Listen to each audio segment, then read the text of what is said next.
In this video, we're going to explain how we can use a find function with a mid function that we learned in the previous lesson. So over here we have the employee ID column, but then we cannot actually see any pattern in the way the employee ID has been stored in each of these cells. If you look at the first cell, we have 3 junk characters followed by the 5-character long employee ID. And over here, we have 4 junk characters followed by the employee ID. And here we have 5 junk characters, right? And then if you look on the right hand side as well, it is not uniform. We have 3 junk characters here, 3 here, and 1 here. So it's not really uniform. But one thing we know for sure, it is that the employee ID is in the middle of the cell. Neither is it fully right aligned nor left aligned. But we do not know the starting position to actually pick the employee ID from, right? So if you were able to find out the starting position for each of these cells, then I can use the mid function. So that's where the find function plays a major role here. So what I'm going to do is I'm going to use the find function. So what are the parameters it asks over here?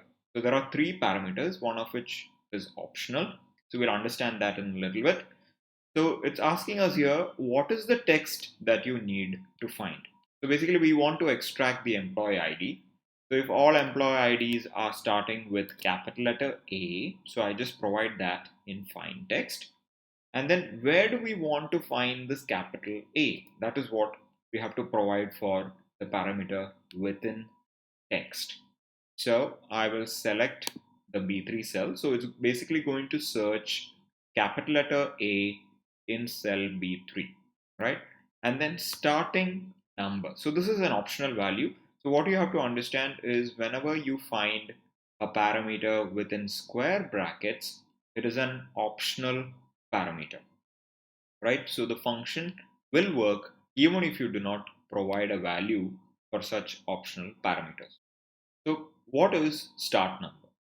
So from which position in the cell do you want to start searching for the capital letter A? Since we know that it is not uniform for each of the 3 cells, I would want to start searching right from position 1 of the cell. So even if I leave it blank, it is always going to start searching from position 1. So if I do this now, I get that the starting position of the employee ID is character position 4, which is exactly right. In this particular case, I have 3 junk characters, and then the 4th character is capital A, which is the starting of my employee ID. So now if I drag down the same formula, I get different values for each of these cells. So they are correct. So I have 5 and here I have 6. So what you must know very clearly is that the find function is case sensitive, right? So it is case sensitive. So that is exactly why we used capital letter A here. So if I were to use small letter A, it would not return any value. So find function is useful when the input that you're trying to provide is case sensitive, right?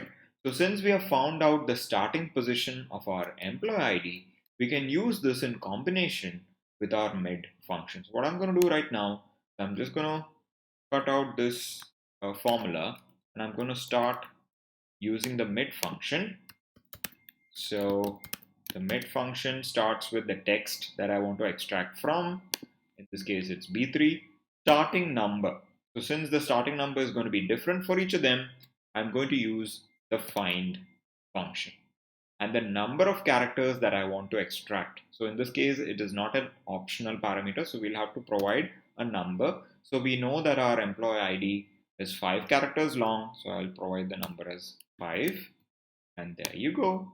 We get exactly what we were looking for. So now let's try and tweak this a little bit. Let's try to add few more junk characters and see whether if it is able to pick it up. Yes, it is. So there is no change in the result, even if I add more unwanted characters within my cell.